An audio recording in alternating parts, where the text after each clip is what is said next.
Lanjut ya, ini merupakan bagian ketiga dari kuliah kolaborasi interprofesional dalam pelayanan kesehatan. Mari kita lihat contoh yang ketiga. Russell seorang laki-laki 45 tahun penderita amyotrophic lateral sclerosis.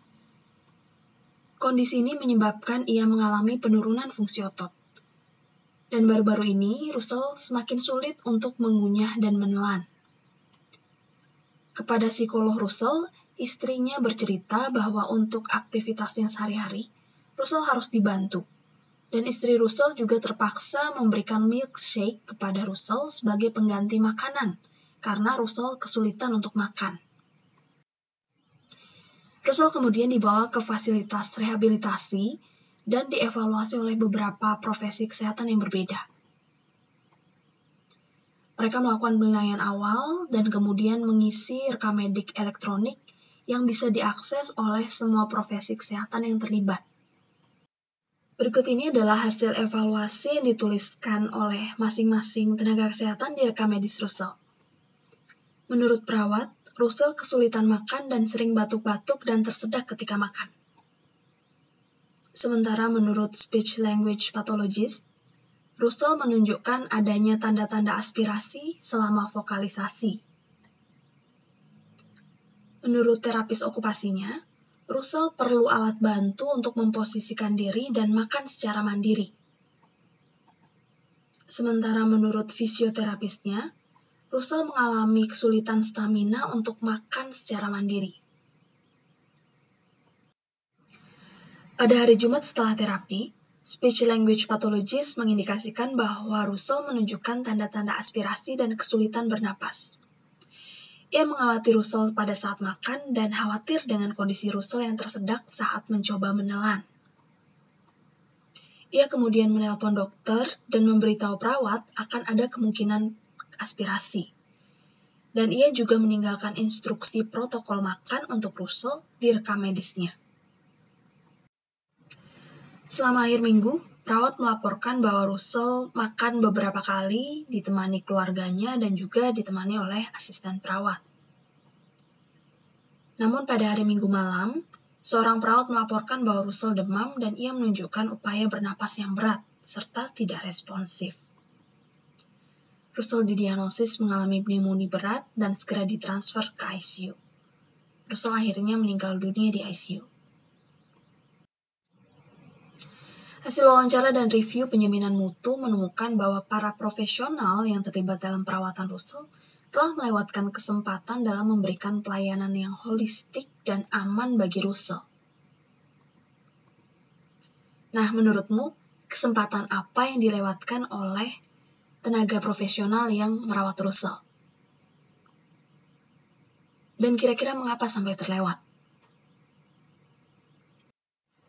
Silakan pause video ini dan saya memberikan kesempatan untuk berpikir. Mari kita lihat kembali hasil evaluasi keempat tenaga kesehatan yang merawat Russell di rekam medisnya. Apa yang bisa kita sadari dari 4 catatan ini?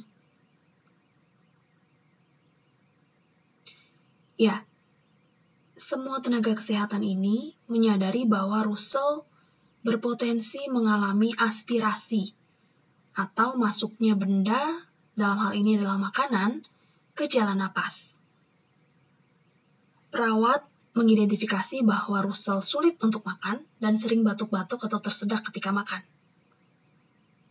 Speech language pathologist menyebutkan adanya tanda-tanda aspirasi selama vokalisasi atau berbicara ya.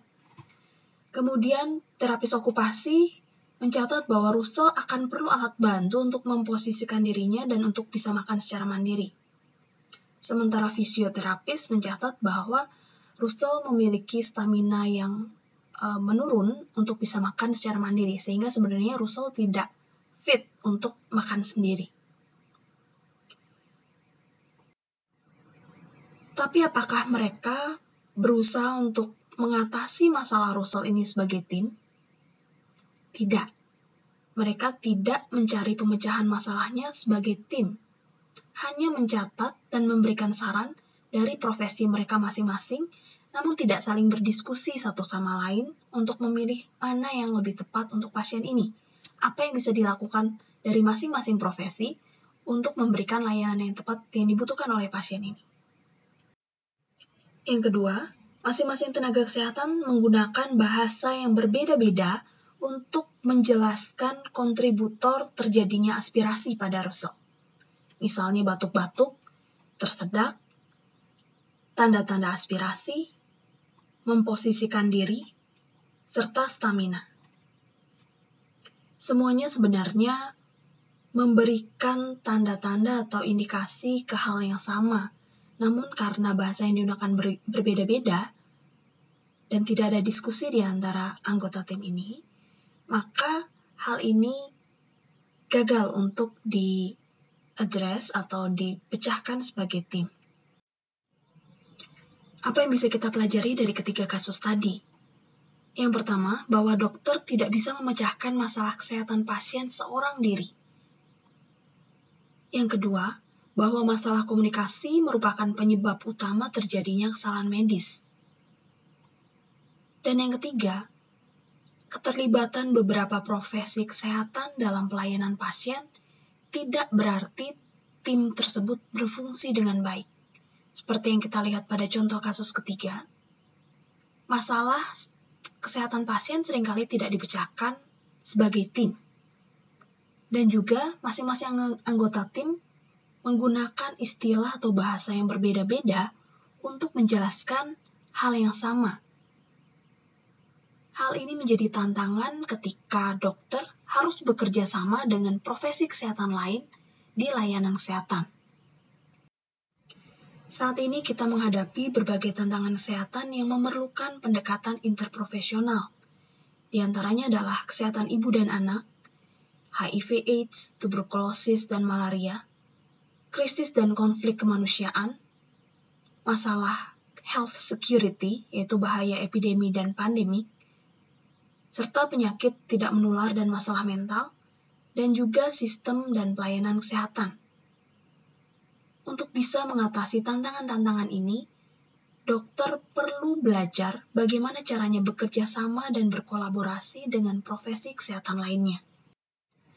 Kolaborasi interprofesional atau IPC bisa membantu meningkatkan akses dan koordinasi pelayanan kesehatan, penggunaan sumber daya spesialistik yang lebih sesuai, meningkatkan luaran kesehatan pasien dengan penyakit kronis, dan juga meningkatkan patient safety dan patient care.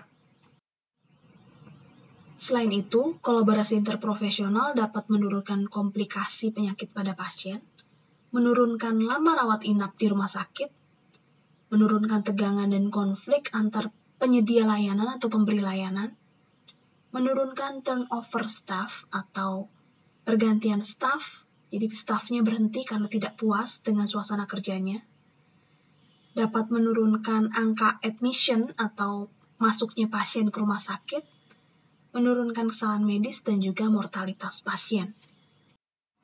Ini merupakan akhir dari video bagian ketiga. Silahkan lanjutkan ke bagian keempat.